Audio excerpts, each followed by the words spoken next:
Welcome to the sewing tutorial for the Eddie Smock.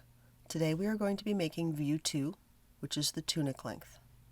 First, we will begin by selecting our size.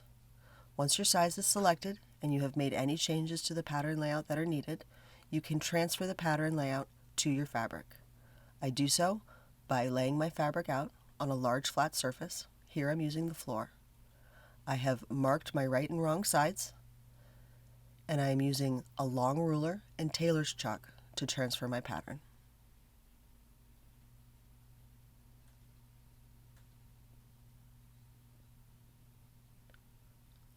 Once the pattern has been transferred, all the pattern pieces are cut out.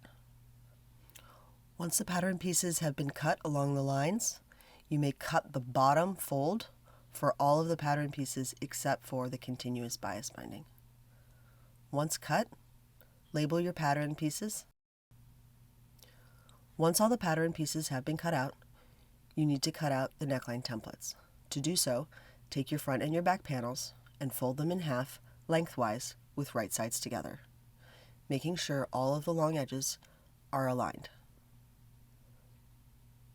Then you will take the provided neckline template and line it up on the fold and trace.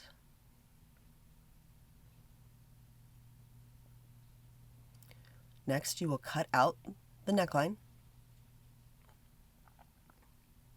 and then for the front panel, you will cut the panel in half so that you have a right side and a left side.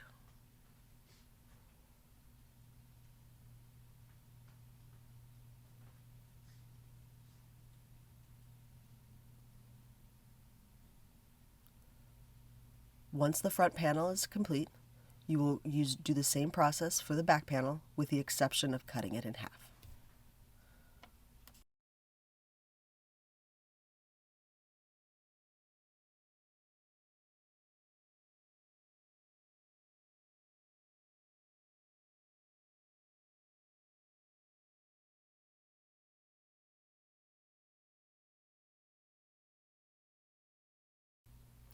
Now you're going to stay stitch your neckline, both your front and your back. This will ensure that your neckline stays in shape while you're sewing.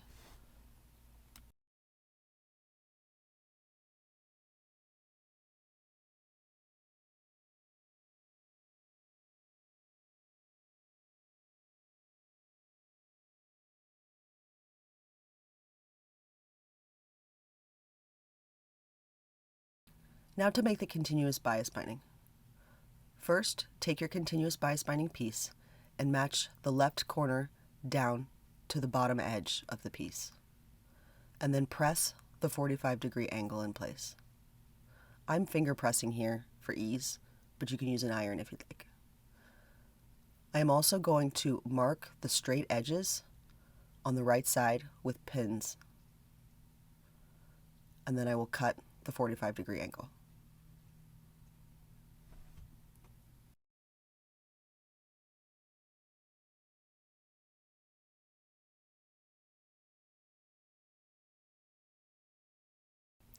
Once the piece is cut, match the straight edges with right sides together, making sure that you are not matching the bias edge, and then pin in place.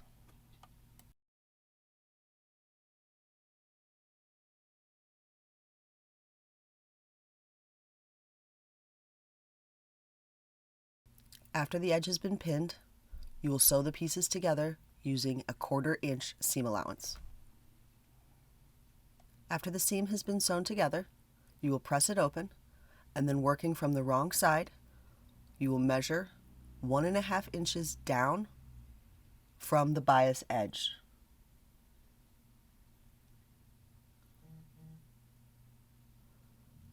Take your time doing this step, especially with shiftier fabric.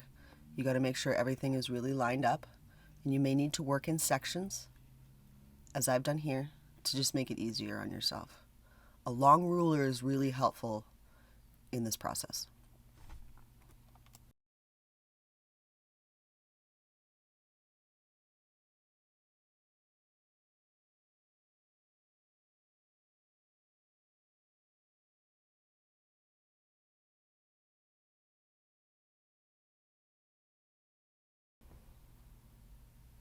Once you have drawn all of your lines, we are going to match right sides together. You can begin by lining up each mark starting in the corner. And then what you're going to do is you're going to offset. So you're going to take that first line and you're going to shift it over so that it matches at the corner so that you're offset by one marking. And then you're going to pin them in place. Depending on how narrow your rectangle it is, it may be a little awkward to adjust as you go on. Just adjust the fabric as you work your way down, making sure that each mark is lined up.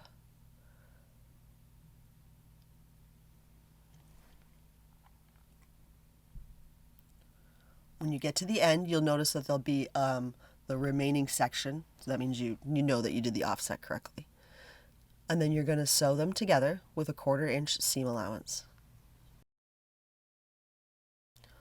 Once you have sewn your seam, you will be ready to cut out your bias binding strips. You're going to begin at one of the offsets and use the guidelines to cut your strip. You're just going to cut and cut and cut around the tube until you have all of your bias binding cut out.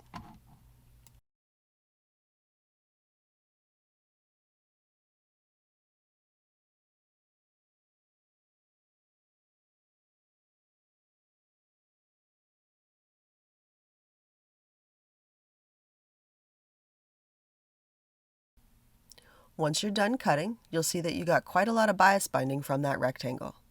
I have now pressed the bias binding in half, and I'm rolling it around a spare thread spool just to help keep it organized. Figure out a way that works best for you.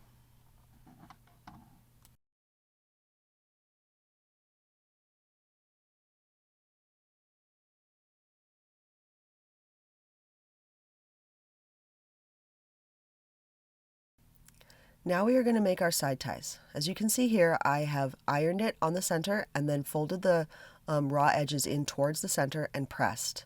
I also pressed the ends in by about a 1/4 inch.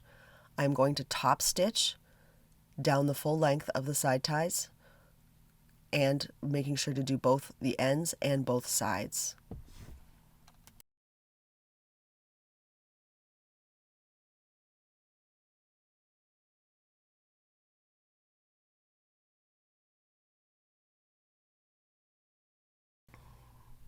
Now we're going to prepare our pockets. The first thing we're going to do is we are going to finish the edges, 2 of the long edges and 1 of the short edges. The edge that ends up not being finished will become your top edge. So you do this for all 4 pattern pieces. Once the sides have been finished, take 2 pieces and match them right sides together. Pin in place along the long edge. Here I'm using clips for ease. Once together, sew along the long edge. Then you will press the seam allowance open. Once the seam allowance is pressed open, you will top stitch each individual seam allowance to each side of the original seam.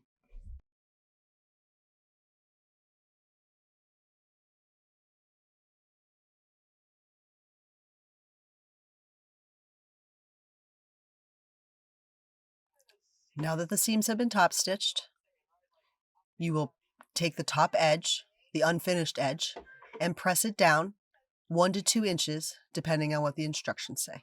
You're going to do that twice. Once it has been pressed, you're going to take it with the right side facing you and fold the top edge towards the right side on the second pressed edge. And you're going to pin it in place just right there within the pressed area. Once it is pinned, you're going to sew just from the second pressed edge down to the first pressed edge. So just 1 or 2 inches depending on how much your folded over edge is. Once it has been sewn, then you will clip the corners so that when you turn it out, you can get a nice crisp corner. At this point, when you turn it out, you can use a point turner or a chopstick or anything that you choose to help get you a nice crisp corner. Once you press it out, you can press it flat to make sure that the corners stay nice and crisp. Then you will top stitch along that pressed edge so that your hem stays in place.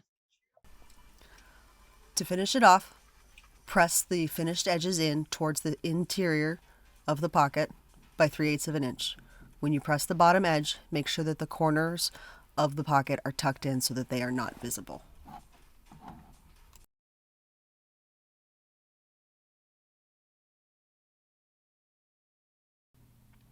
Now for your front button placket. First, you're going to begin by pressing in 1/4 inch towards the wrong side along both the front, the left and the right sides. Once that's pressed in, you can take an inch piece of interfacing and apply it right up to the pressed edge. Once it has been applied, then you're going to fold over, concealing the raw edge, and press in place. For this, because this is a shiftier fabric, I'm going to use a lot of pins going down the front before I edge stitch or top stitch the placket in place. Once it's all pinned in place, then you can edge stitch all the way down. You may choose to also edge stitch the outer fold. That's just a preference depending on what you like.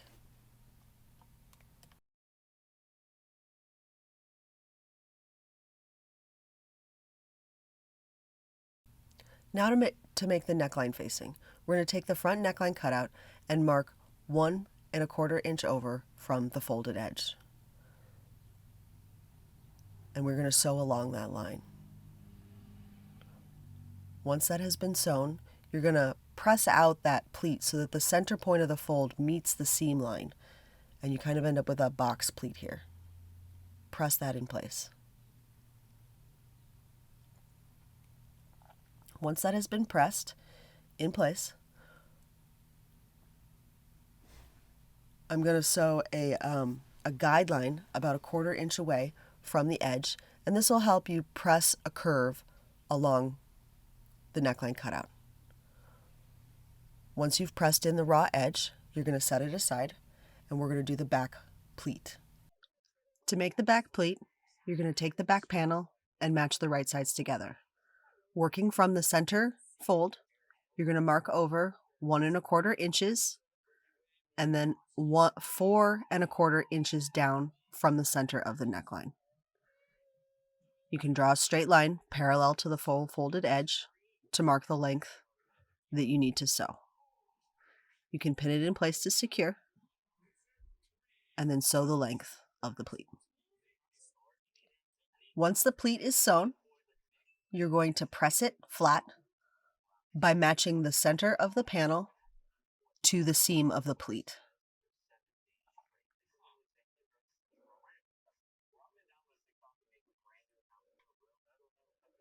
Now, take your neckline facing and match it to the wrong side of the back panel, with the right side facing you.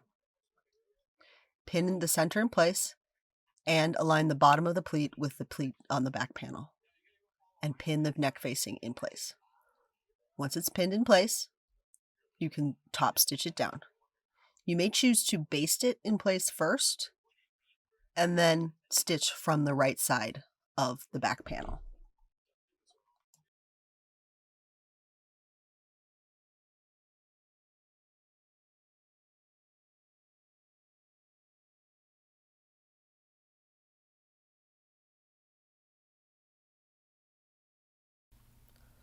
Once the neckline facing is in place, you're going to take the back neckline cutout and cut it in half.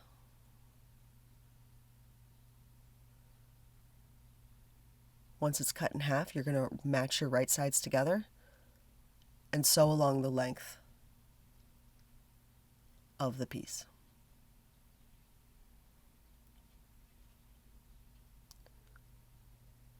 Once it's been pressed open, then you can fold it wrong sides together and then fold your raw edges in towards the center seam and fold then to match your edges and press.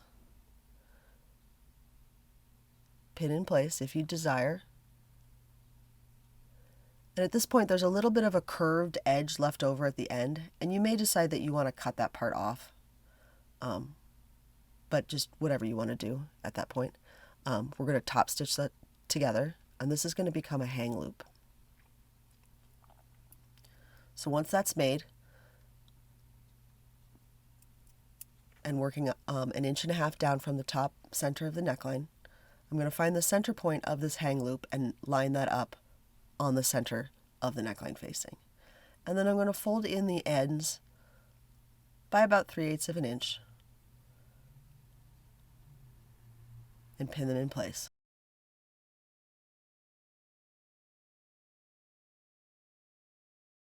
Once they're pinned, you're going to back tack the ends in place. Due to the thickness here at this point, you might need to use something to help you push it through. In this case, I'm just using a metal ruler. You might not have to, it just depends on your machine. And now your back panel is complete. You can see part 2 to see the next steps on how to complete your Eddie Smock.